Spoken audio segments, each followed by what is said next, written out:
Well, good afternoon, ladies and gentlemen, and welcome to this interview that I'm doing with Katie Coates. And as you could probably see, you might be able to guess where she's from with those two little flag things, pennants behind her on her board. It's Katie Coates. She's from Visit Mississippi. She's the International Programming Manager. Good morning to you. Good afternoon, Katie. Good afternoon. Good morning. Thanks for having me. No problem. Katie, I know that there are some places in America, marketing tourism places, that refer to Mississippi as the hospitality state. It would suggest that you're more hospitable than anybody else in America. Is that true? I think so. I say, no matter where I travel in the world through this great job I get to do, I just love coming home to Mississippi because of the people. And you really just have to come and experience it for yourself to understand. I know you've been to Mississippi, but no matter where you go, you'll find a helping hand. If someone hears an accent at a festival or a restaurant, they're going to ask you where you came from and give you a recommendation, whether you want it or not. And so it really, really is the hospitality state. That's one of the pleasures of being in Mississippi is where, when I start talking, they say, "Where are you from?" And of course, everybody thinks I'm some sort of descendant of James Bond or Robert the Bruce or something, which is always interesting because I'm neither. But my impression of Mississippi when I was there was probably 3 or 4 areas that really sort of struck me straight away. There was music. That was the first thing. Civil rights and all of everything that surrounded that, and also the Civil War, which was obviously linked to civil rights.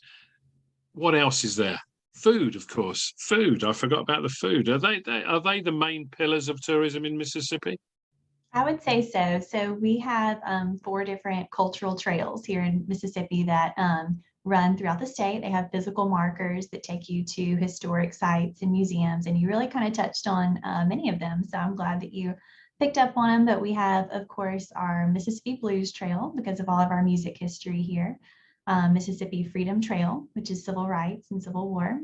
Mississippi Writers Trail. We have a lot of literary history here in Mississippi, whether it's William Faulkner, Tennessee Williams, and then of course our Mississippi Country Music Trail as well. So we have so much just history in general here, whether it's museums and then the people and the different sites you can see along the way.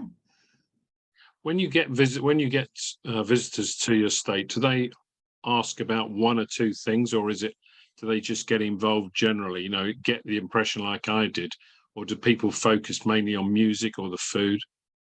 It depends on the visitor. In Mississippi, we see a lot of kind of seasoned travelers who have been to America, especially internationally. They've been to America a couple of times. They've seen maybe bigger cities like New York or the national parks with their families, and they love the US and they want to come back and see the authentic South. And so they kind of come and see us and get off the beaten path. And some really want to see all about the music history. Some love the civil rights and want to see that in Memphis and in Mississippi. And so it depends. I always say, all of these cultural trails kind of intersect with each other. Like the B.B. King Museum in Indianola, for instance, is a museum about B.B. King and music and that history, but it kind of starts out as a history museum of Mississippi and civil rights because of B.B. King's upbringing in the Delta. So they all kind of intersect, and you can definitely focus on one, but I would just be open to kind of seeing it all while you're here.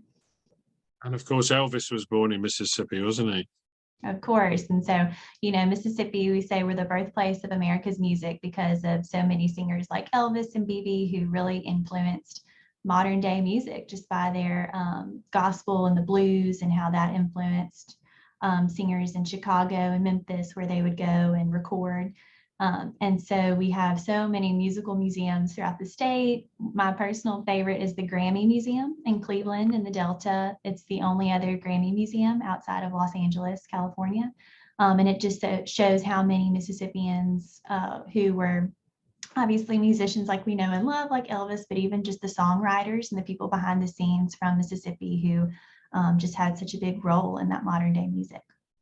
It's absolutely outstanding, that museum, not just because of the museum itself, but the location. It's just like, what the hell is that doing there? It's like in the middle of nowhere, isn't it?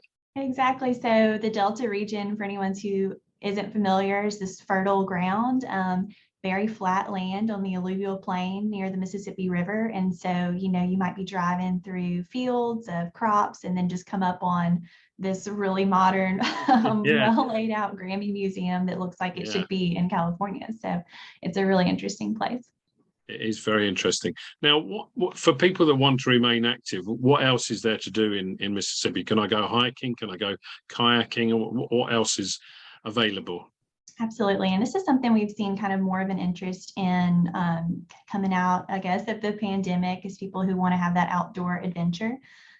We have the Mississippi River that runs along the entire western side of the state, and you can do kayaking excursions through a company called Quapaw Canoe Company, or Canoe Excursions, sorry. And it's a guided tour. You can get on the Mississippi River and even camp overnight or just go out for the day and do a picnic at a sandbar. So that's been popular lately. The Natchez Trace Parkway, it's a scenic byway that runs from Natchez, Mississippi up to Nashville, Tennessee, and that offers a lot of opportunity for cycling and hiking. So a lot of people like to come and do that kind of road trip. And then, of course, our coastal region, coastal Mississippi, has so many water activities, whether it's kayaking or going on a shrimp boat tour, going out to the islands, bird watching, all that. Excellent. I mean, it's difficult to actually. Well, we have no chance of encompassing everything that Mississippi has to offer in this interview. I suppose the only way to actually do it is to come visit. But you mentioned briefly there about people want to come out and be outside in post-pandemic world and all of those types of things. Have you noticed any other demands or changes in what people want, what visitors would like? Yeah, so that would be the one, is just the outdoors and kind of being able to go at their own pace and on their own itinerary. Like I mentioned earlier, our clientele for a long time has been those seasoned travelers who are comfortable in the US and kind of driving on their own. So I don't really think that will change in that demographic. But their interest as far as, maybe some environmental concerns, like doing the Amtrak train instead of maybe driving, things like that have kind of come up and started to change a little bit. It's interesting. So, from a visitor perspective, people are more aware of their environment. They're more aware of the natural things, I suppose. Have you noticed any difference within your residents? The communities. Do they have an even greater pride, if you like, of what they have to offer, and are still, being the hospitality state that you are, they're still very welcoming? Yes, I don't think that will ever change, and you can tell they miss it. So they're just ready for people to come back and to get out and talk. And like we were talking about, I don't think that will ever change. But if it does, it'll just be that they're even more ready to welcome our visitors because we haven't been able to for some time. And so we've done pretty well throughout the pandemic domestically. So people have kind of come that would normally go further away and come a couple hours away from a drive market maybe for the weekend, and they've been able to discover their own backyard. So we've done well in that aspect, but I can just, already just by going out the past few months and talking to people, that international visitor has been missed and people are really ready to welcome them back. Excellent. Final question, Katie. What's the best way of me getting to Mississippi if I was in Europe and I'm in the UK at the moment? Good question. So we definitely encourage that road trip style itinerary. So visitors can fly in to Atlanta or Nashville if they want to do kind of a bigger southern road trip and go through multiple states.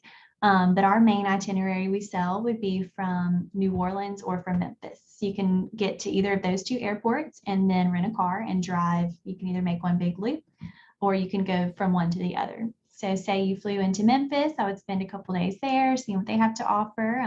We love our neighbors around here.